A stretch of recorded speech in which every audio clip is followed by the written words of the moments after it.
Bonjour à tous et bienvenue sur la chaîne First Drop et bonne année 2021. J'espère que vous allez bien et que les fêtes se sont bien passées. Comme d'habitude, en début d'année, petite vidéo de présentation des nouveautés dans les parcs d'attractions qui vous attendent cette année. J'ai comme d'habitude sélectionné les nouveautés dans les parcs français, mais également les parcs, on va dire, limitrophes, histoire que si vous voulez aller tester les nouveautés, ce soit possible. Et vous allez voir que cette année, il y a de quoi faire. Et n'hésitez pas aussi à me dire en commentaire vos projets justement pour cette année 2021. Allez, accrochez-vous. On est parti, on perd pas de temps. Let's go.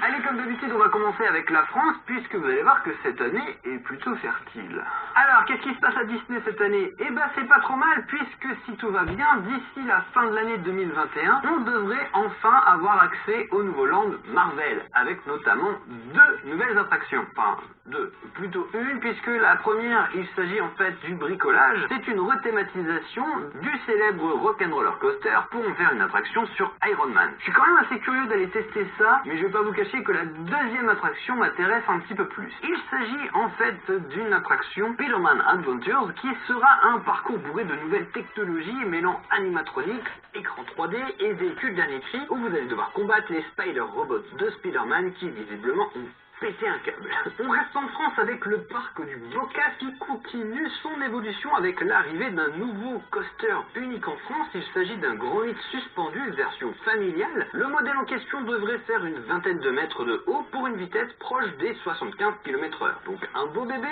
avec en plus une thématique sur des dinosaures, donc une superbe nouveauté en perspective. Au passage, cette année, la mer de sable devrait ouvrir enfin son nouveau grand 8 pour les plus petits qui s'intitule Silver Mountain, qui a été retardé l'année dernière. On se demande un petit peu pourquoi, Autre nouveauté très intéressante, il s'agit de Namazu, un nouveau grand 8 multidimensionnel avec deux propulsions qui prendra place dans le parc de Vulcania. Les éditeurs partiront à la recherche et à l'étude d'un phénomène naturel très connu, à savoir les séismes. Donc, accrochez-vous bien, parce que ça va secouer.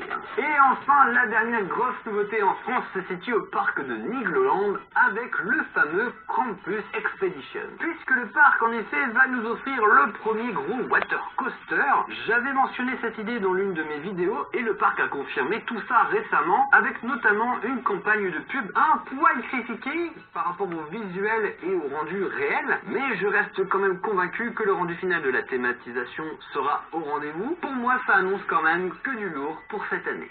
Alors, il est pas mal le tableau français de cette année, C'est créatif, c'est varié, mais c'est pas terminé. Vous allez voir que dans le reste de l'Europe, c'est pas mal non plus. Allez, on commence avec Plopsaland qui nous régale cette année avec un Spinning Double Launch Coaster à inversion.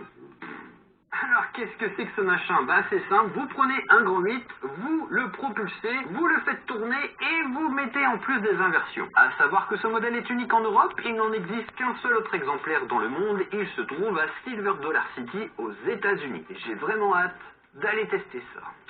Allez, on reste en Belgique avec la plus grosse nouveauté européenne de cette année, à savoir Conda. Avec plus de 50 mètres de haut et ses 113 km/h, il est le coaster de convoitise de 2021. Autant vous dire que celui-là, il faut pas le louper. Je pense que j'aurai l'occasion d'en reparler prochainement dans une vidéo, mais il se pourrait bien que celui-ci se situe dans le top 10 des coasters européens. Rien que ça.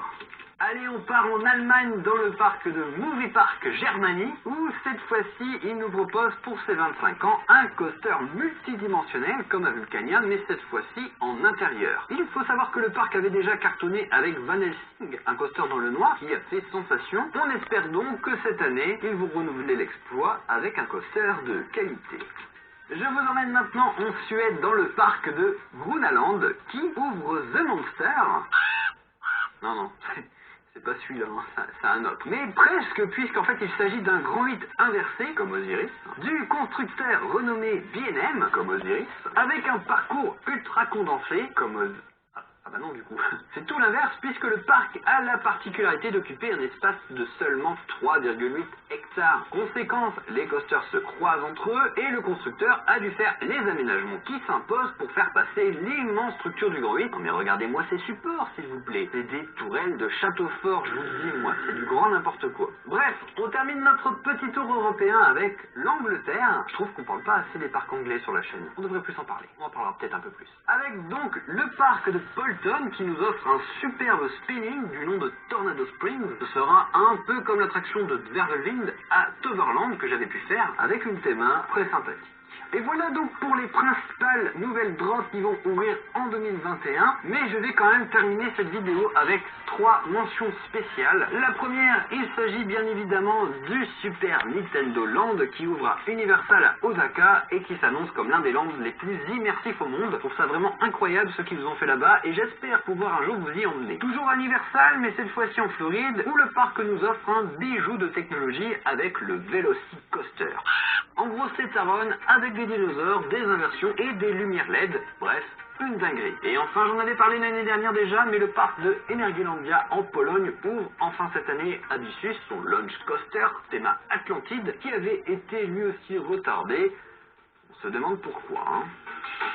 Voilà mes petits droppers pour les nouvelles attractions. Je ne sais pas vous, mais j'ai vraiment hâte d'aller en tester certaines. N'hésitez pas à me dire en commentaire le coaster qui vous attire le plus pour cette année. Et bien évidemment, si la vidéo vous a plu, n'hésitez pas à la liker et à la partager. Et je vous invite bien évidemment aussi à vous abonner à la chaîne si ce n'est pas encore fait. On va aussi se retrouver très prochainement pour un nouveau format. J'espère qu'il vous plaira. Et je vais aussi vous donner rendez-vous dimanche prochain sur la chaîne de Coasters World, puisque c'est l'épisode final de Silverwood Valley et je vais en faire partie et il y aura plein de surprises. Bref, voilà, je pense avoir tout dit pour cette vidéo et j'ai vraiment aussi hâte de vous retrouver dans les parcs dès le mois d'avril.